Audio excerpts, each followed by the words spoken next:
As a child, I made a pact with myself. I saw so many adults around me mention dreams they gave up on, or ambitions they lost sight of as they aged, and it spoke to me. I told myself to never settle for less than I believed I could achieve. That was my pact. This has both deeply motivated and haunted me ever since.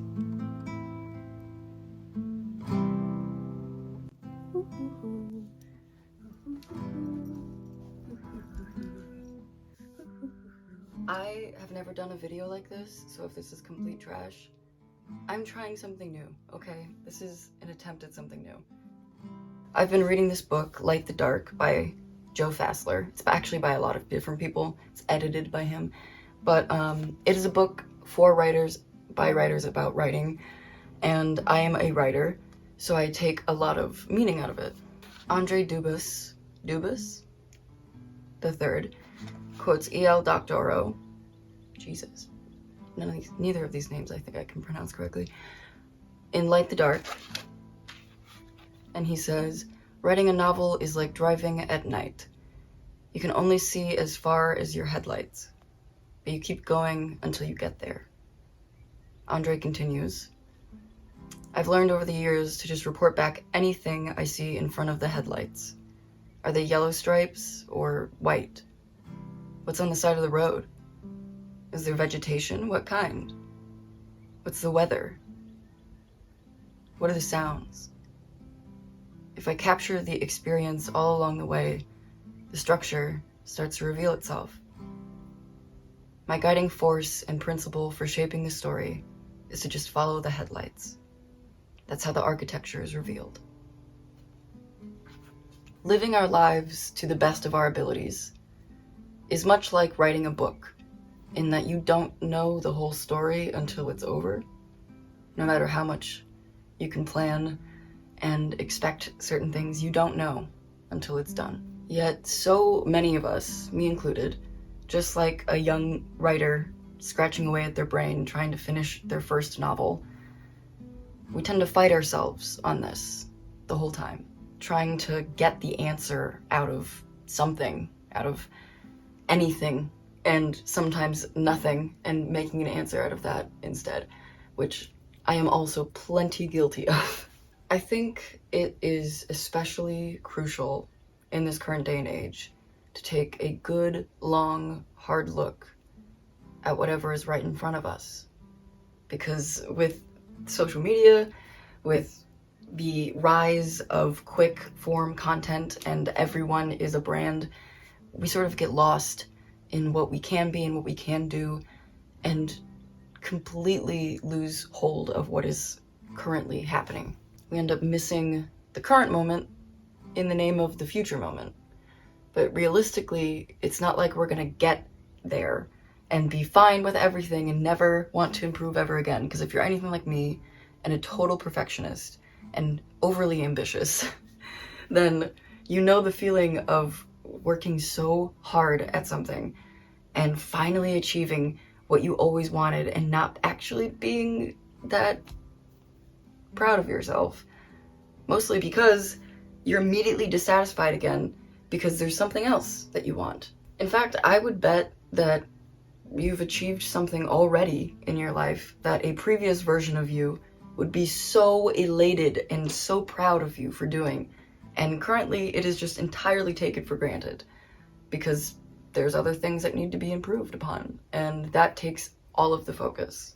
Evolution has shaped our brains so that we are hardwired to suffer psychologically, to compare, evaluate, and criticize ourselves, to focus on what we're lacking, to rapidly become dissatisfied with what we have, and to imagine all sorts of frightening scenarios, most of which will never happen. No wonder humans find it hard to be happy. That is a quote by Russ from The Happiness Trap. And I hear this argument already being said because I've said it to myself and therapists many times. How am I supposed to enjoy the moment and enjoy the present if I don't like myself? That's the whole point of wanting to improve. I don't like myself. How am I supposed to enjoy this? And I get that because I've said that. And I think that's like a common response for any perfectionist. How am I supposed to enjoy my life if it isn't perfect? I personally have always shied away from overcoming my perfectionism because there is a strong and sincere voice in my head that is saying that all of my accomplishments are tied to that self-punishing, perfectionistic nature. And that's just not true. Yet still, in my head, it's immediate black and white flip of if I don't care, then I'm going to be the worst person on earth. As if everything has always been a performance in the name of perfection, which is just not giving myself any slack. This is clearly a lie that our brains tell us in self-defense. If you know anything about cognitive distortions, two big ones that are included right here is fortune-telling and black and white thinking. Fortune-telling being trying to tell the future and just assume that you will know what will happen even though you don't know. And then black and white thinking is just jumping from a complete extreme to another extreme and not allowing any gray area.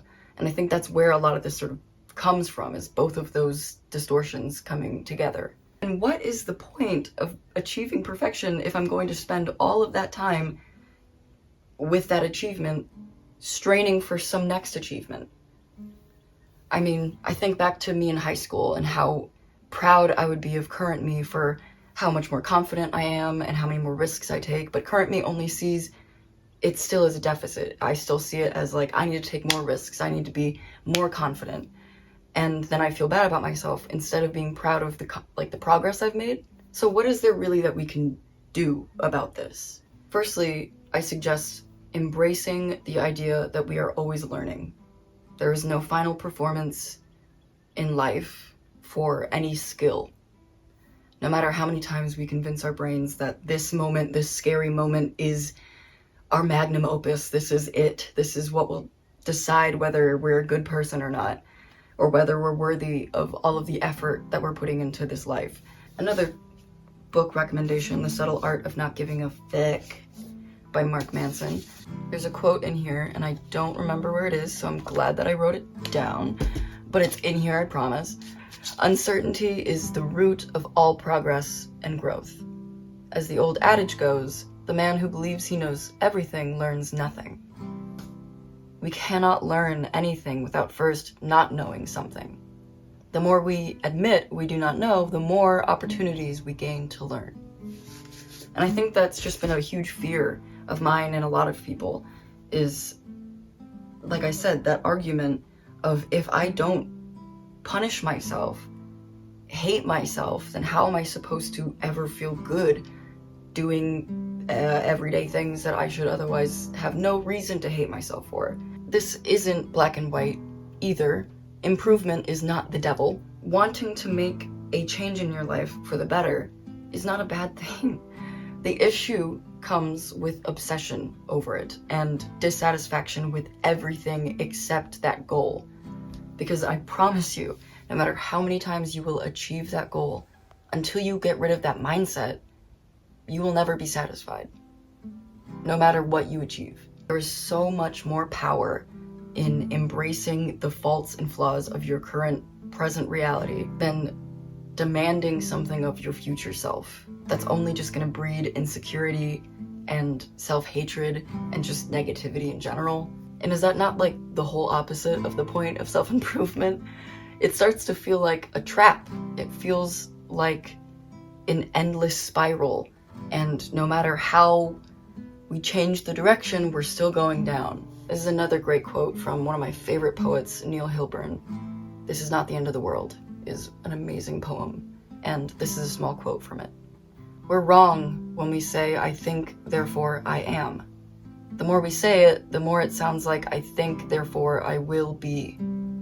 You cannot think yourself into a full table. You cannot think and make walls and a roof appear around you. I have thought and thought myself into corners made of words and nightmares, and what has it gotten me but more thoughts? Currency that only buys more currency. So please, if you want to continue existing, do something. Learn to make clouds using only your breath. Build a house even if every wall leans to the left. Love it anyway. Just like a season, just like a child. Love how you hate yourself sometimes, because goddamn, at least there's still something to hate. So that pact I had with myself, it is not for naught. It is not a flaw itself, I would say. It is incomplete. There is a second half made by the same person who wrote the first, so I guess I can't really argue with that author. Never settle for less than you believe you can achieve in life. But don't forget who you're really doing it for. That's it. Thank you for watching, and I hope that you got some motivation out of this, meaning out of it, and let me know what you think. Love you, and be kind to yourself and the rest of the world too, if you can. Have a good one.